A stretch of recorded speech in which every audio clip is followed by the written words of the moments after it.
కొత్తగా పార్టీ ఏర్పాటు చేసి తొలి సమావేశంలోనే తండ్రిపై విమర్శలు చేయడం సరికాదని టీఆర్ఎస్ చీఫ్ కవితకు హితవు పలికారు. Congress fire brand MLA Komatireddy Rajagopal Reddy హితవు పలికారు. ఉద్యమకారుడు కేసీఆర్ పై విమర్శలు తనకు బాధ కలిగించాయన్నారు. కుటుంబ విభేదాల్ని రాజకీయాల్లోకి తీసుకురావడం సరికాదన్నారు. యాదాద్రి భువనగిరి జిల్లా చౌటుప్పల్ మున్సిపాలిటీలో 4 కోఆప్షన్ సభ్యులుగా ఎన్నికైన వారిని అభినందిస్తూ ఈ కమెంట్స్ చేశారు రాజగోపాల్ రెడ్డి.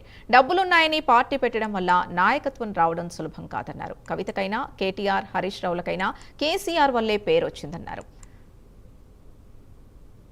ఒక ఆడ కూతురు ఆడపిల్లకు తండ్రి అంటే ఎంత ప్రేమ ఉండాలి. కేసీఆర్ తెలంగాణ రాష్ట్ర ఏర్పాటులో కృషి చేసిన వ్యక్తి.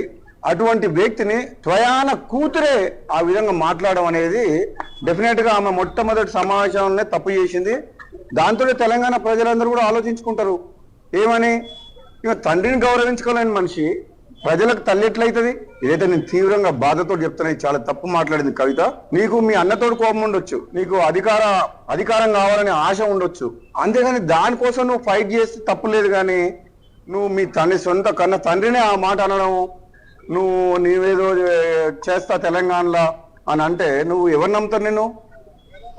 నేను అసలు యాక్చువల్గా క్లారిటీగా ఇంతవరకు మాత్రం లిక్కర్ కుంభకోణంలా. ఈ సందర్భంగా మంత్రి పదవిపైన కోమటిరెడ్డి రాజగోపాల్ రెడ్డి హాట్ కమెంట్ చేశారు.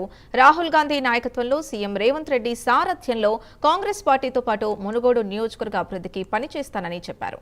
అధిష్టానం ఇచ్చిన మాట నిలబెట్టుకుంటుందనే నమ్మకం తనకుందన్నారు. 5 రాష్ట్రాల అసెంబ్లీ ఎన్నికల ఫలితాల తర్వాత ప్రకటన ఉంటుందని విశ్వసిస్తున్నట్టు తెలిపారు.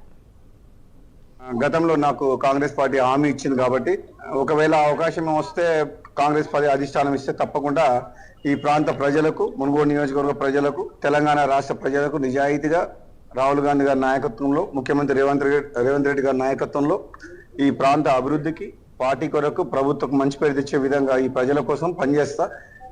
నాకు కూడా నమ్మకం ఉంది. తప్పకుండా కాంగ్రెస్ పార్టీ అధిష్టానం ఇచ్చిన మాట నిలుపుకుంటుందని నాకు పూర్తి విశ్వాసం ఉంది. ఈ 5 రాష్ట్రాల ఎన్నికలు అయిపోయిన తర్వాత నాకు కూడా అనిపిస్తుంది తప్పకుండా మంత్రివర్గ విస్తరణ జరిగితే అధిష్టానం నా విషయంలో తప్పకుండా సీరియస్ గా ఆలోచించి నిర్ణయం తీసుకుంటుందని చెప్పి అనుకుంటున్నాం.